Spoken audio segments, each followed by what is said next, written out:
Naramdaman ko sarili ko na ako yung tinatawanan nila, nagaya yung lakad ko para daw akong pato, maglakad. Masakit pero idibdib ko na lang kasi wala naman ako magawa kung papatulan ko sila. Pagdating nung bill, sabi nung anak ko, ma, zero, as in 0-0. Kasi dapat bayaran namin is 200 plus 1,000. Tapos 0-0 pala. Tunghayan sa special live telethon ng The 700 Club Asia. Grace Beyond Measure. Imain mo na. Susunod na.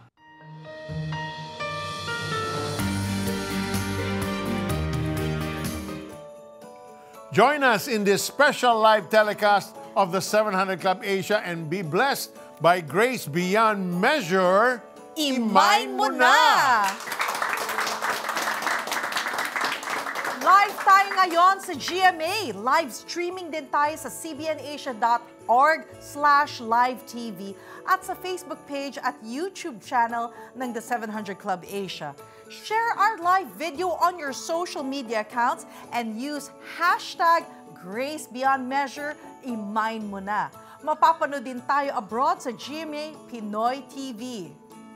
Now that the typhoons are outside the Philippine area of responsibility, our Operation Blessing team is now on their way to Catanduanes, while another team is on standby to bring relief for 1,000 families in Cagayan as soon as the roads are clear. But we can't do it alone.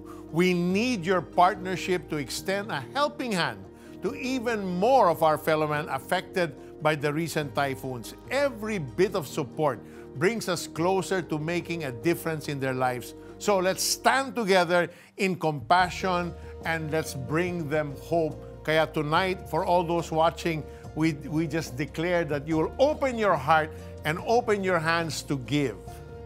Yes, tayo ay binigyan ng Panginoon ng kakayahan na mangarap para sa ating mga sarili. Ganun pa man, tila hirap si Anami na gawin ito dahil sa mga tuksong naririnig dala ng kanyang kapansanan. Mangarap pa kaya siya para sa isang maginhawang buhay? Alamin natin sa kanyang kwento. Bakit ako nagkaganito? Yung maglakad daw pa uwi, maming tao makatitig. Naramdaman ko sarili ko na ako yung tinatawanan nila kasi yung pa ako daw. Ginagaya nila ba? Ginagaya yung lakad ko para daw akong pato, maglakad. Masakit pero idibdib ko na lang kasi wala naman ako magawa kung papatulan ko sila. Kung anong problema ko, ano lang, sinasarili ko lang. Sinasarili ko lang.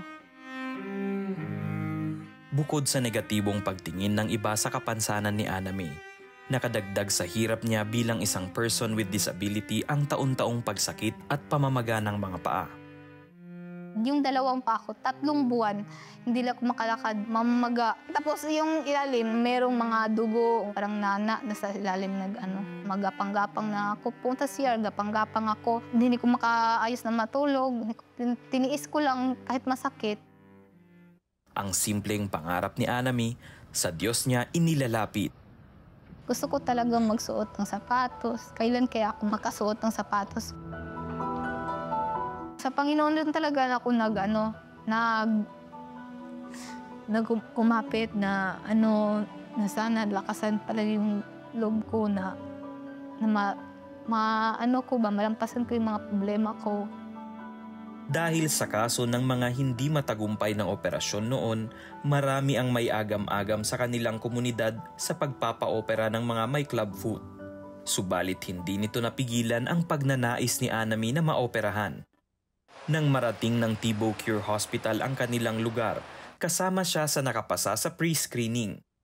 Yung time na yun, grabe, sobrang saya ko talaga. Kasi sinabi ng yung nag-screen sa akin na, pwede yung paa mo. Sa edad na 19 years old, itinuturing na neglected case na ang kondisyon ni Anami. Ngunit dahil sa inyong tulong at sa pakikipag-partner ng Operation Blessing sa Tibo Cure Hospital, naging matagumpay ang operasyon ni Anami. Yung pagbabago yung pa ko ngayon, komportable na ako. Tapos confident ako sa sarili ko na maglakad. Tapos mahapakon talaga. Ang inyong taus-pusong pagbibigay ang nagsilbing tugon ng Diyos sa panalangin ni Anami. Kasama na kayo sa bawat hakbang ngayon ni Anami patungo sa kanyang bagong pangarap. Pangarap ko na makatapos ako sa pag-aaral. Nagpasalamat ko sa iyaha kay naghatag siyang tao nga para mabago, para baguhon niya ang akong kinabuhi. Sa Operation Blessings, pasalamat sa ko sa ilahano kay kung ditungod nila, dili ko maabot rin sa Davao.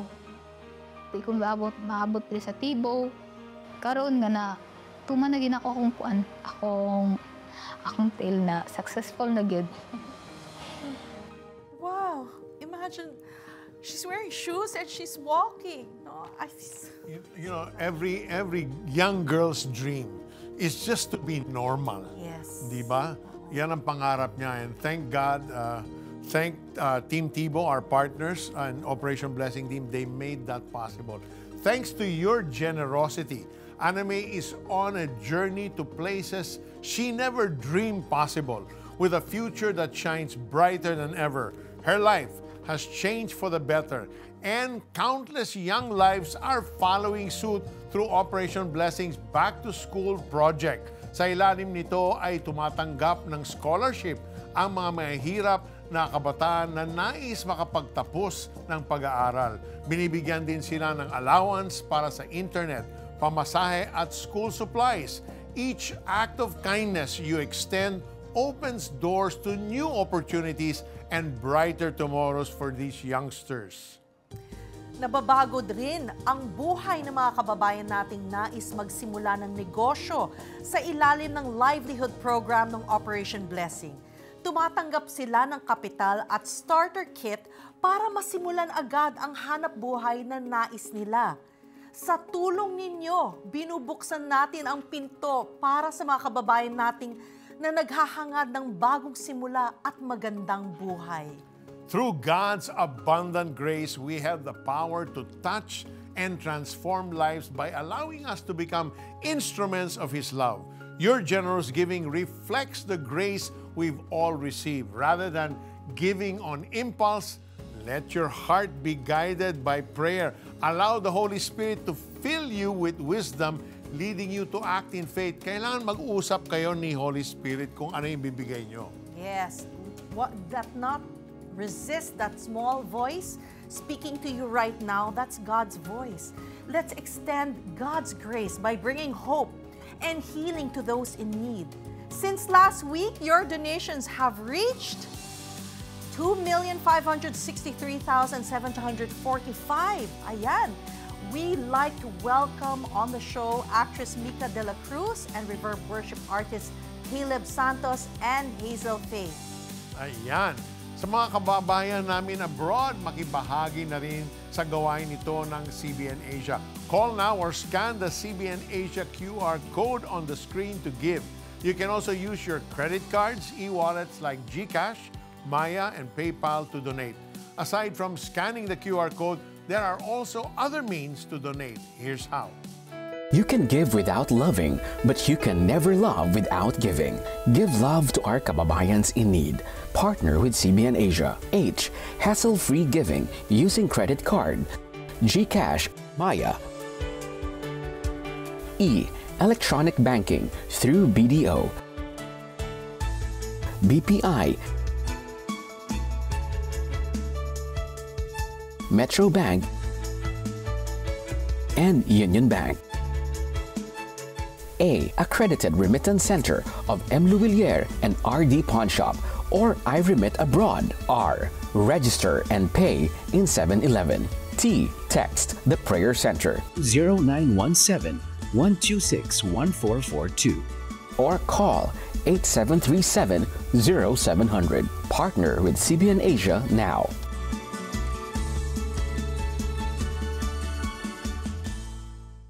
Are you facing challenges non-stop? Cycles of lack, cycles of defeat, cycles of fear and doubt, cycles of sickness, cycles of difficulties. Don't forget, God is on your side.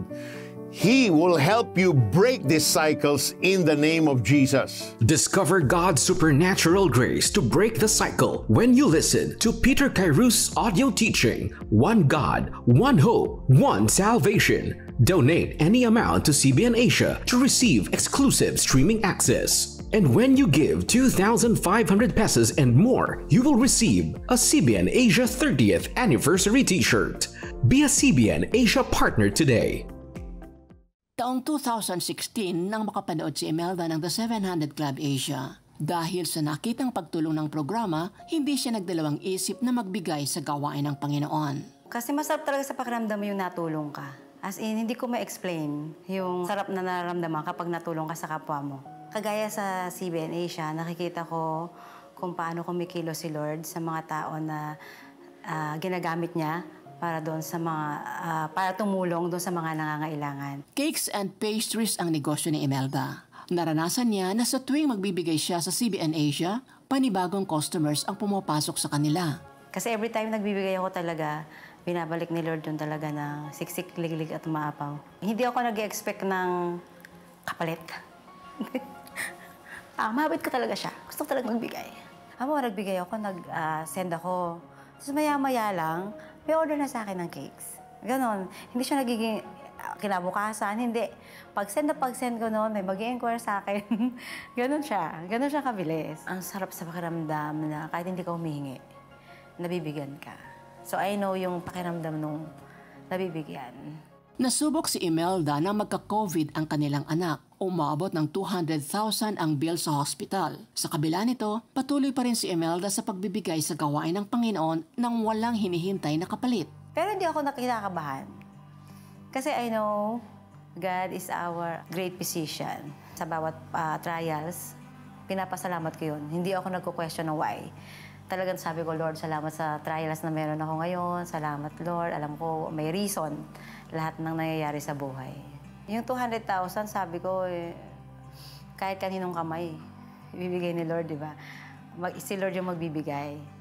Kaya sabi ko, hindi, God will provide. Yun na like ko sabi, God will provide. Kahit wala kaming hawak nun, God will provide. Pagdating nung bill, sabi nung anak ko, Ma, sabi niya ganyan, zero, as in 0, 0. Kasi dapat bayaran namin is 200 plus 1,000. Tapos 0, 0 pala. Talaga, God is so good. 0, 0 talaga. Wala kami binayaran kahit 5. Wala talaga. Ganun nagbalik si Lord talaga. Sa grasya ng Diyos, wala na silang binayaran sa ospital dahil na-cover lahat ng health card ang kanilang bill. Bukod pa roon, nasagot din ang panalangin ni Imelda na makapasa sa board exam ang kanyang pamangkin. Kasi exam niya is August 6 and 7. Sabi ko, 700 club na. Saan ako nagpa-pray ako. And then, noong August 13, lumabas yung exam. Ayun. Sabi niya, nakapasa siya. And then, naka-live yung the 700 Club. Na ako doon. Nag-comment na ako. Medi, thanks be to God, nakapasa sa MedTech Board Exam ang aking niece na si Mariel Grace Rojas Lorca. Salamat sa inyong panalangin. God bless us all. Sobrang saya ko nung nakapasa yung pamangkin ko, si Mariel, sa board exam talaga.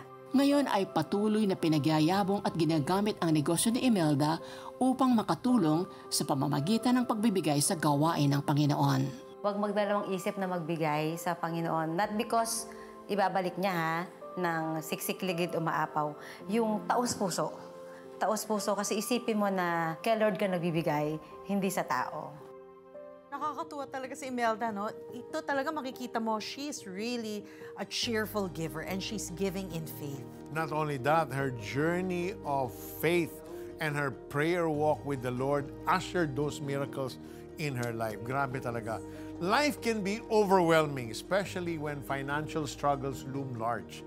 It's during these moments of trial that God's marvelous grace manifests, reminding us of His incomparable faithfulness. When God intervenes to rescue us, He brings freedom from worry and anxiety. Let's place our trust in Him, knowing that He is always with us. Yes. And one way to show our trust in the Lord is by giving to His work in faith. Some of us might wonder why God would need our money when everything already comes from Him. But giving is more than just an act of generosity. It's an expression of our dependence and recognition that blessings are because of His grace. Tama. So let's bring hope and transformation to countless lives showing the world the true power of God's grace by giving to His work in CBN Asia. To donate, simply scan the QR code on the screen or visit cbnasia.com/give for more details. And to help us thank our donors, we have actress Mika De La Cruz joining us tonight.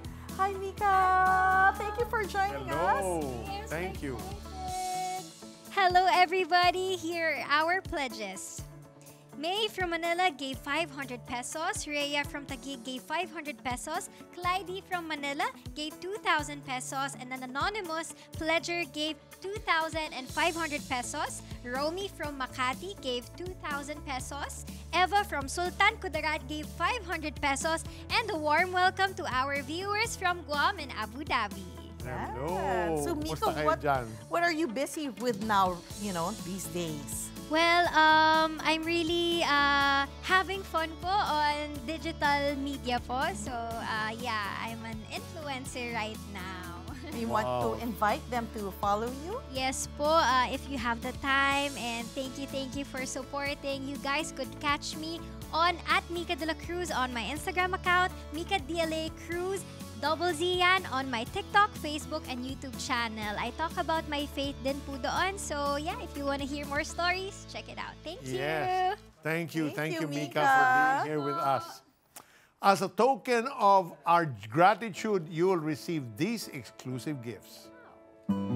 Life's challenges may be overwhelming, but we can triumph over them. Faith is simply this: the God that you see and believe is the God that you get. Learn more from Peter Kairouz in his audio teaching, One God, One Hope, One Salvation. Donate any amount to CBN Asia to receive exclusive streaming access. Become a CBN Asia partner today.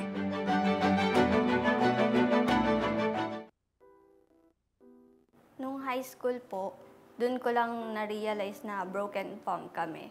Parang okay lang sa akin dati, pero nung hindi ko na nakakausap si Papa. Doon po nag-ano sa akin yun. Sabi ko, bakit di niya ako hinahanap, di niya ako kinakausap. 6 na taong gulang lamang si Jennifer na maghiwalay ang kanyang mga magulang. Tuluyan na silang iniwan ng kanyang ama at nagkaroon ng ibang pamilya. Naiwan siya sa pangangalaga ng kanyang ina na mag-isang nagtaguyod sa kanya. Mula noon, nangulila si Jennifer sa pagmamahal ng isang ama, habang matinding pagkamuhi ang namuo sa kanyang puso sa mga taong nakasira sa kanyang pamilya. Sinasabi ko sa sarili ko, paglaki ko, magre-revenge ako, babalikan ko yung mga sumira sa pamilya na. Pinuna ni Jennifer ang sarili ng pagmamahal sa kanyang pamamaraan. Napabarkada siya at pumasok sa relasyon. Ngunit lalo lamang siyang nakadama ng kakulangan. Sa lahat ng ginagawa mo, palaging hindi kompleto. Meron ka talagang hinahanap na hindi mo ma-explain. Sa kanyang patuloy na pangungulila, kinatagpo siya ng Diyos nang maimbitahan naman siyang dumalo sa isang Christian service. Dito nakahanap siya ng karamay mula sa mga kapatiran na tumutulong sa kanyang lumalim sa pananampalataya. Dumaloy ang kapayapaan at pag-ibig ng Diyos sa kanyang puso nang makarinig siya ng salita ng Diyos. Yung fulfillment na pakiramdam, nabubuo ka at saka nagkakaroon ka ng genuine happiness. Batid ni Jennifer na kaakibat ng pagsamba niya sa Diyos ay ang pagpapatawad sa mga taong nakasakit sa kanya. Ngunit hindi ito naging madali. Sobrang struggle pa rin po siya. Sinasabi ko po, okay, magpo-forgive na ako, Lord. Susurrender ko na to sa'yo. Bakit andun pa din? Bakit may ano pa rin, may bigat, may sama pa din ng loob, may galit pa din? Isang gabi nakapanood siya ng programang The 700 Club Asia. Dito nangusap sa kanya ang Panginoon. Forgiveness is not just a one-time, big-time thing. Forgiveness is a continuous process. At nariyan ang Diyos para tulungan tayong magpatawad. Ayun po yung pinanghawakan kong word. And doon din po ako natuto na ganun pala yung parang pinaka-secret weapon or strategy. Kasi yung forgiveness pala, choice mo siya araw-araw. Sumabay po ako sa prayer. Pagtapos po nun, ayun po, nararamdaman mo na yung healing. Nang ipinaubaya ni Jennifer sa Diyos ang sugat ng nakaraan, natutunan niyang magpatawad. Pag natanggap mo kasi yung forgiveness na galing kay Lord, ayun din yung forgiveness na mabibigay mo sa ibang tao. So, napakasarap sa feeling kasi akala ko hindi ko siya kayang gawin. Pero yung naging Christian na ako, doon ko na-realize na kaya pala dahil lang din sa grace ni Lord. Sa biyaya ng Diyos, nahanap ni Jennifer ang kanyang ama sa social media na naging daan upang sila ay mag-usap. Yung pagkakontak ko po kay Papa, wala akong kahit na anong sinabi sa kanyang masama. Nagtatawanan lang kami, okay lang kami. Mas dun ko na-gets kung ano dapat bilang isang anak sa mama ko kasi siya lang yung mag-isa nagpalaki sa akin. So yung respeto ko tumaas sa kanya. Ang paglaya niya mula sa galit ang naging kanyang inspirasyon upang simulan ang Facebook page na Your Special para maibahagi sa iba ang pag-ibig na matatagpuan lamang kay Jesus.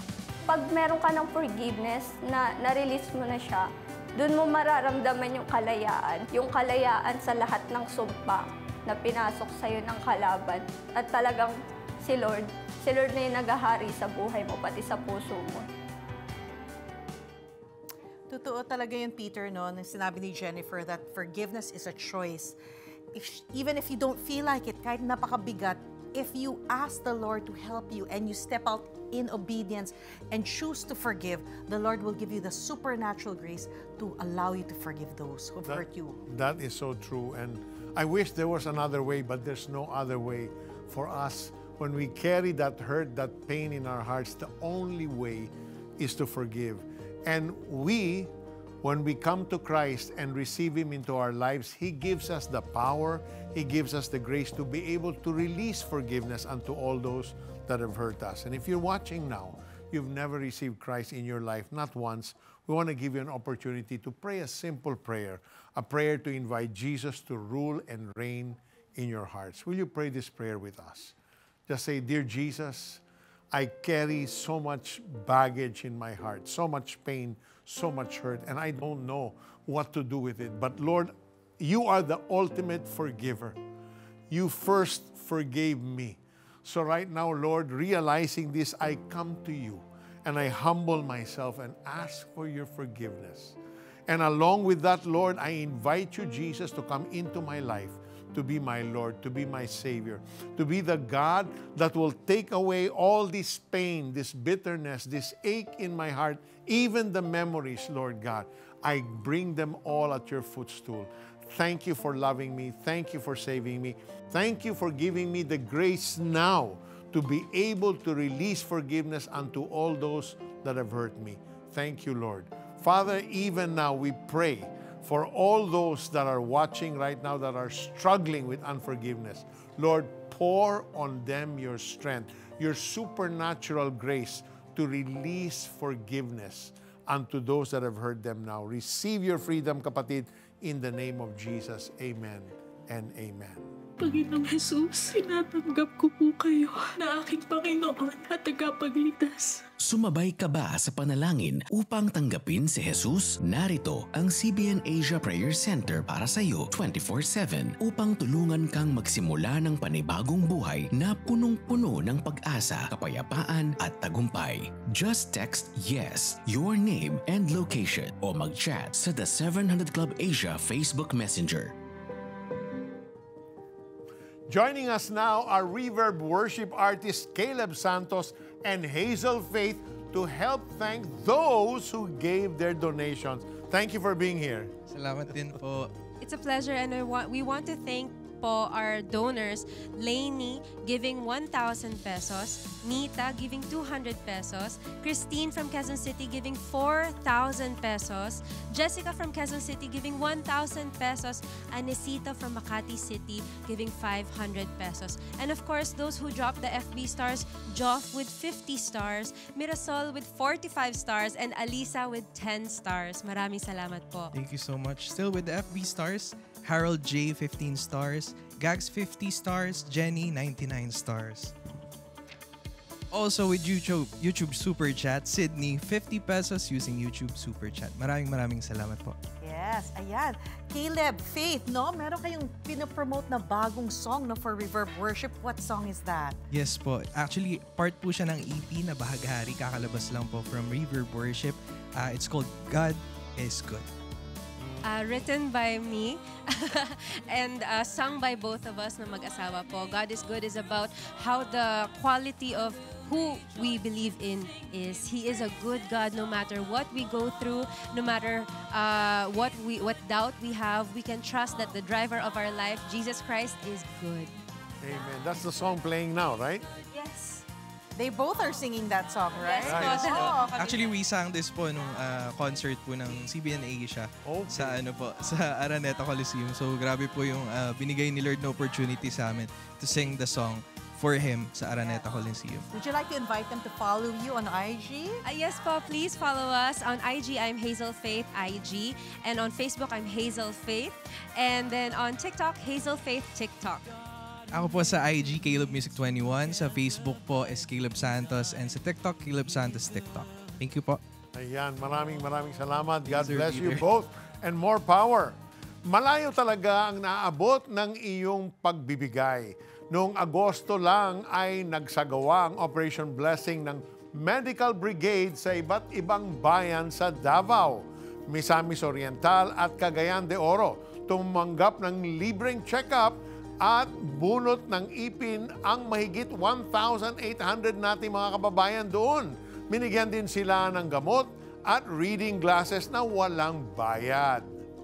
Sa tulong ng grace ni Lord, marami pa tayong mga kababayang matutulungan sa pamamagitan ng pagbibigay sa gawain ng Panginoon dito sa CBN Asia.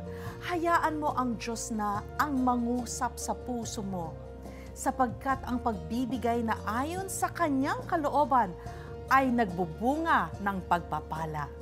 Mag-donate na. I-scan lang ang QR code sa inyong TV screen gamit ang iyong mobile phone para madali kayong makapag-donate.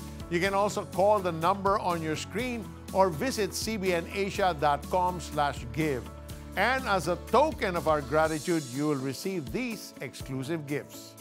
Declare that God can do much more in your life. With your gift of 2,500 pesos or more, you will receive this limited edition CBN Asia 30th Anniversary Beyond Measure shirt. Scan the QR code and be a CBN Asia partner today. CBN Asia would like to thank the following: M. Luillier, iRemit, RD Pawn Shop, 7-Eleven, EC Pay, BPI eDonate, Adstrat, United Neon, Nixis, JCN Printing Services.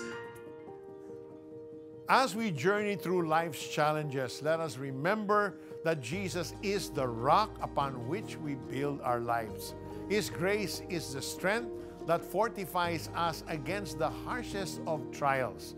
When the heavy burden of life pulls us down, it is His grace that lifts us up, giving us the courage to persevere and overcome.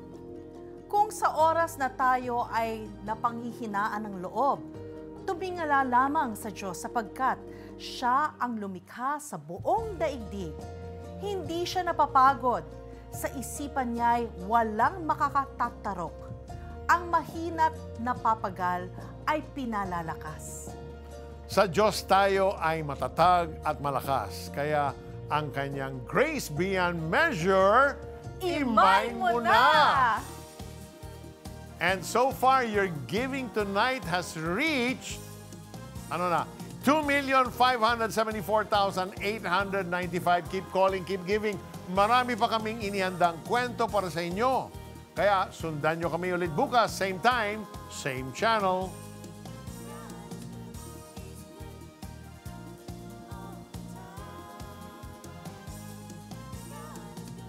Sobrang galit po talaga yung naramdaman ko. Halos gusto ko na nga pumatay ng tao eh. Sa pagtitinda po namin sa souvenir, tag-araw lang po kami kumikita. Pag tag-ulan naman po, hindi na.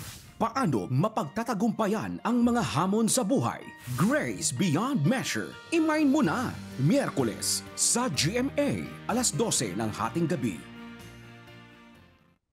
Declare that God can do much more in your life. With your gift of 2,500 pesos or more, you will receive this limited edition CBN Asia 30th Anniversary Beyond Measure shirt. Scan the QR code and be a CBN Asia partner today.